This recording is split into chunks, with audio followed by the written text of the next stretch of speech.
warahmatullahi wabarakatuh. Kembali lagi di Ruang Hukum, Informasi dan Edukasi.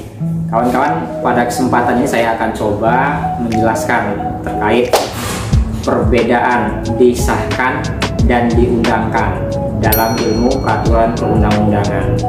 Karena tadi banyak RUU, rancangan undang-undang yang disahkan seperti itu. Contohnya New KUHP, ya kan? Ini baru disahkan, tapi belum diundang-undangkan sebagai lembaran negara. Nah, ini penjelasannya itu seperti apa. Dan yang kedua, saya akan coba menjelaskan terkait masalah perbedaan, ya, atau apa bedanya sih hukum pidana dan hukum perdata, hukum tata negara, hukum administrasi negara, hukum internasional, seperti itu. Mungkin banyak kawan-kawan yang masih bingung seperti itu. Nah, jadi kalau terkait masalah disahkan, ini terdapat sebagai sebuah konsep, ya, atau rancangan undang-undang yang dibuat, yang diinisiasi oleh Dewan Perwakilan Rakyat seperti itu. Misalkan contohnya KUHP, Kitab Undang-Undang Hukum Pidana.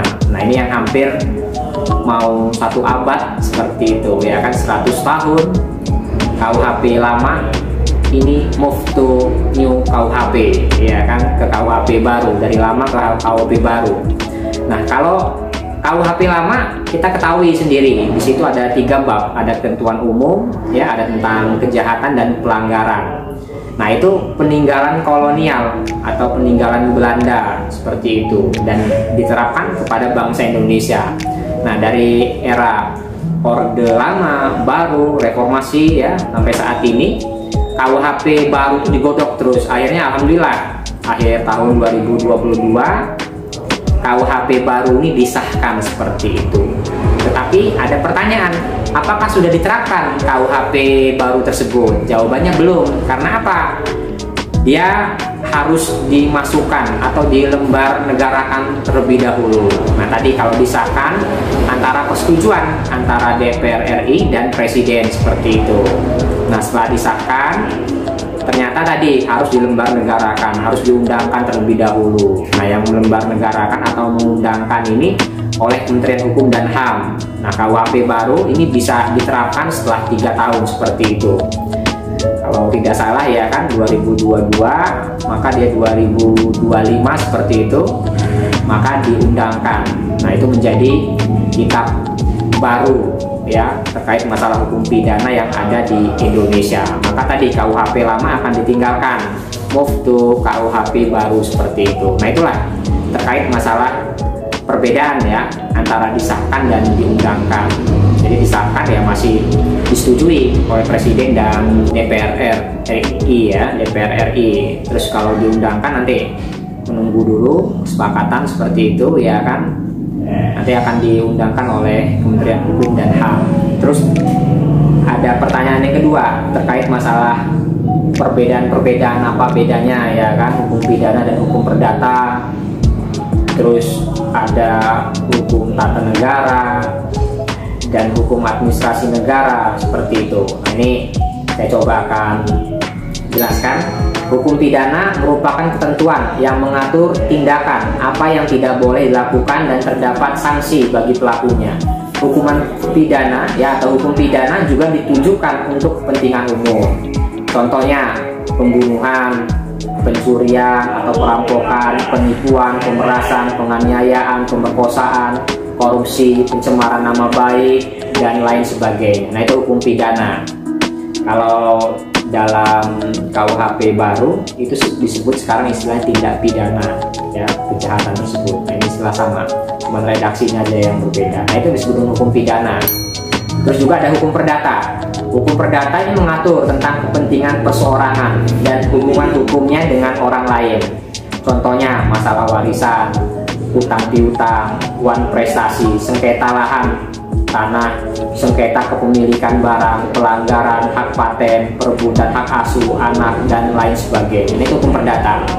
Biasanya tadi terkait masalah case atau perkara, ini ada 2 hal yang di garis bawahi terkait masalah uang prestasi, ya, atau PMH, perbuatan melawan hukum. Nah, hukum perdata sendiri baik di pengadilan negeri maupun di pengadilan agama seperti itu terkait masalah talak ya, cerai juga, cerai talak, gonong gini, warisan dan lain-lain seperti itu. Terus ada juga terkait masalah hukum tata negara, keseluruhan aturan hukum yang mengatur struktur atau susunan hukum negara. Nah, contohnya Undang-Undang 1945 terkait MPR, DPR, DPD, MA, MK, KY dan sebagainya. Nah, ini tadi diatur ya terkait masalah kekuasaan yang ada. Jadi tadi lembaga-lembaga tersebut ini sama tingginya seperti itu. Terus juga ada hukum administrasi negara terkandung pada dua aspek. Yang pertama, aturan-aturan hukum yang mengatur cara bagaimana alat-alat perlengkapan negara melakukan tugasnya. Yang kedua, aturan-aturan hukum yang mengatur hubungan hukum antara alat perlengkapan administrasi negara atau pemerintah dengan para warga negaranya. Nah, terkait di sini contohnya aturan reshuffle kabinet yang dilakukan oleh presiden, tata cara memberi pelayanan terhadap masyarakat, aturan tentang pembentukan badan dan komisi-komisi pemerintahan dan lain sebagainya. Nah, itu terkait administrasi negara. Terus juga tadi ada hukum internasional. Nah, ini yang terakhir. Hukum yang mengatur hal atau entitas berskala internasional. Contohnya sengketa laut Cina Selatan, konvensi hukum laut tahun 1982 ya, atau konvensi Den Haag, konvensi Jenewa dan lain sebagainya. Nah, ini tadi seorang yuris atau mahasiswa hukum harus mengerti terkait masalah hukum pidana, perdata, administrasi negara, tata negara seperti itu. Karena apa? Seorang yuris harus bisa mengerti substansinya. Jangan sampai tadi seorang mahasiswa hukum ya kan atau yuris tidak mengerti perbedaan-perbedaannya pidana, perdata, HTM, terus tidak up to date ya, tidak mengikuti perkembangan. Misalkan KUHP baru seperti itu, oh ternyata redaksi-redaksi bahasanya, terus juga tadi ada asas-asas di dalam KUHP baru ini yang dimasukkan. Ketika seorang melakukan kejahatan ya atau tindak pidana dalam redaksi KUHP baru di luar negeri, maka yang diberlakukan KUHP ini, pasal yang ada dalam KUHP baru ini bisa dikenakan walaupun tadi orang yang melakukan di luar negeri seperti itu. Atau di sini bisa hukumannya menyesuaikan. Misalkan perbuatannya seorang tersebut ya, orang itu melakukan kejahatan di luar negeri itu tidak dihukum mati, maka tadi KUHP baru mengakomodir, maka orang tersebut ya tidak dihukum mati. Kalau misalkan di KUHP lama dihukum misalkan hukuman mati langsung tuh misalkan, tapi kalau di KUHP baru sekarang dia diberikan pertimbangan terlebih dahulu, dari hukuman mati ya bisa menurun menjadi seumur hidup seperti itu atau maksimal 20 tahun. Nah, itu tadi KUHP baru ada 620 sekian pasal. Seorang yuris nanti harus mengerti ya kan, aparat penegak hukum harus mau membacanya. Karena apa? Tindak pidana yang dilakukan oleh masyarakat itu tadi diatur melalui KUHP baru ya, lex generalis, tapi tidak menyampingkan lex spesialis, undang-undang yang ada tetap seperti itu.